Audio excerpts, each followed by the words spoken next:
श्री अकाल नमस्कार ते अस्सलाम वालेकुम। तुसीं वेख रहे हो पंजाबी प्रचार ते गुरपुरब दीआं तकरीबात दे उत्ते असीं ननकाना साहब मौजूद हाँ। साडे ना सिर्फ पाकिस्तान चो बल्कि पूरी दुनिया चो सिख भाई जिहड़े ने वो इत्थे आ रहे ने ते गुरपुरब दी जिहड़ी रस्मात उह शिरकत कर रहे ने, मत्था टेक रहे ने। साडे नाल एक साडे सिख यात्री मौजूद ने, असीं इन्हां नाल गलबात करदे हाँ, इन्हां दे विचार जिहड़े हैगे आ तुहाडे नाल साझे करदे हाँ। जी सत श्री अकाल जी। वाहिगुरू जी खालसा जी, वाहिगुरू जी की फतेह। मैं मुख्तियार सिंह है जी, इंग्लैंड तो आया हाँ ਤੇ ਮੈਨੂੰ ਇੱਥੇ ਕਿੱਕੀ ਦਾ ਬਹੁਤ ਹੀ ਕਿੱਕੀ ਦਾ ਆਨੰਦ ਹੈ। ਇੱਥੇ ਕੋਈ ਪਰੇਸ਼ਾਨੀ ਨਹੀਂ ਹੈ। ਇੱਥੇ ਪਾਕਿਸਤਾਨ ਦੇ ਲੋਕੀ ਬਹੁਤ ਹੀ ਪਿਆਰ ਦਿੰਦੇ ਪਏ ਵੇ, ਸਾਨੂੰ ਬਹੁਤ ਹੀ ਅੱਛਾ ਲੱਗਦਾ ਹੈ। ਇੱਥੇ ਸਿੱਖ ਮਰਿਆਦਾ ਵਿੱਚ ਬਹੁਤ ਬੰਦੋਬਸਤ ਕੀਤਾ ਹੈ ਸਾਡੇ ਵਾਸਤੇ ਤੇ ਇੱਥੇ ਕੋਈ ਤਕਲੀਫ ਨਹੀਂ ਹੈਗੀ ਹੈ। सरदार जी किनवी वारी आए हो? ਇਹ ਪਹਿਲੀ ਵਾਰੀ ਜੇ ਅਸੀਂ ਆਏ ਹਾਂ ਜੀ, ਸਾਡੀ 50 ਸਾਲ ਦੀ ਉਮਰ ਹੈ ਤੇ ਅਸੀਂ ਪਹਿਲੀ ਵਾਰੀ ਇੱਥੇ ਪਾਕਿਸਤਾਨ ਆਏ ਹਾਂ ਤੇ ਸਾਨੂੰ ਬਹੁਤ ਹੀ ਆਨੰਦ ਆਇਆ। ਤਾਂ ਅਸੀਂ ਕਿਹੜੇ ਲੋਕੀ ਗੱਲਾਂ ਕਰਦੇ ਹੋ ਜੀ ਇਹ ਪਾਕਿਸਤਾਨ ਨਾ ਜਾਓ ਜੀ, ਪਾਕਿਸਤਾਨ ਨਾ ਜਾਓ। ਇੱਥੇ ਤਾਂ ਕੋਈ ਪ੍ਰੋਬਲਮ ਨਹੀਂ ਹੈਗੀ ਹੈ।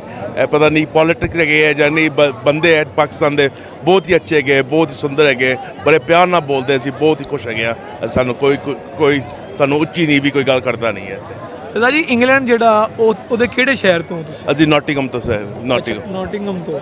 ਨੋਟਿੰਗਮ ਦੇ ਵਿੱਚ ਤੁਸੀਂ ਇੰਡੀਆ ਤੋਂ ਗਏ ਤੇ ਕਿੰਨਾ ਅਰਸਾ ਪਹਿਲੇ ਗਏ ਸੀ? ਸਾਨੂੰ ਮਸਾ ਸਾਲ ਕੁ ਹੋ ਗਿਆ ਸੀ ਗਏ ਇੰਡੀਆ। ਮੈਨੂੰ ਕਮ ਸੇ ਕਮ 20 ਵਾਰੀ ਮੈਂ ਇੰਡੀਆ ਫਿਰ ਆਇਆ। ਅੱਛਾ। ਨਹੀਂ ਇੰਡੀਆ ਚੋਂ ਇੰਗਲੈਂਡ ਕਦੋਂ ਸ਼ਿਫਟ ਹੋਏ ਸੀ? ਨਹੀਂ ਸਾਡਾ ਜਨਮਪਾਲ ਉੱਧਰ ਦਾ ਹੈਗਾ ਜੀ, ਇੰਗਲੈਂਡ ਦਾ ਹੀ? ਹਾਂਜੀ। ਅੱਛਾ, ਤੇ ਪੰਜਾਬੀ ਤਾਂ ਤੁਹਾਨੂੰ ਬੜੀ ਫਿਰ ਸੁਥਰੀ ਆਉਂਦੀ ਹੈ। ਪੰਜਾਬੀ ਹੁਣ ਗੱਲ ਇਹ ਵੇ ਕਿ ਅਸੀਂ ਮਾਂ ਪਿਓ ਨਾਲ ਰਹਿੰਦੇ ਹਾਂ ਤੇ ਉੱਥੇ ਅਸੀਂ ਘਰ ਪੰਜਾਬੀ ਵਰਤ ਰਹੇ ਹਾਂ ਤੇ ਜਦੋਂ ਬਾਹਰ ਬਿਜ਼ਨਸ ਕਰੀਦਾ ਉੱਥੇ ਅੰਗਰੇਜ਼ੀ ਵਰਤ ਰਹੇ ਹਾਂ ਜੀ।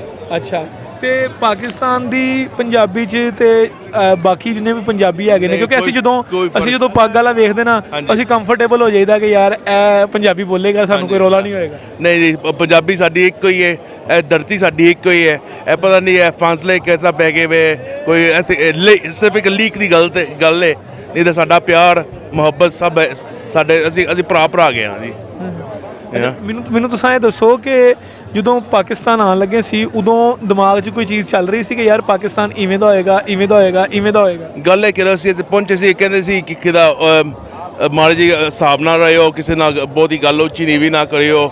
ਪਰ ਹੁਣ ਕਿਹਦਾ ਇੱਥੇ ਕੋਈ ਪ੍ਰੋਬਲਮ ਨਹੀਂ ਹੈ। ਇਹ ਪਤਾ ਨਹੀਂ ਮਨ ਘਰ ਗੱਲਾਂ ਬਣਿਆ ਹੈ ਤਾਂ ਕਿਹਦਾ ਇੱਥੇ ਇਹ ਹੋ ਜਾਏਗਾ, ਇੱਥੇ ਇਹ ਹੋ ਜਾਏਗਾ, ਕਿਹਦਾ ਇੱਥੇ ਤਾਂ ਕੋਈ ਪ੍ਰੋਬਲਮ ਨਹੀਂ ਹੈ ਪਾਕਿਸਤਾਨ ਦੇ ਵਿੱਚ।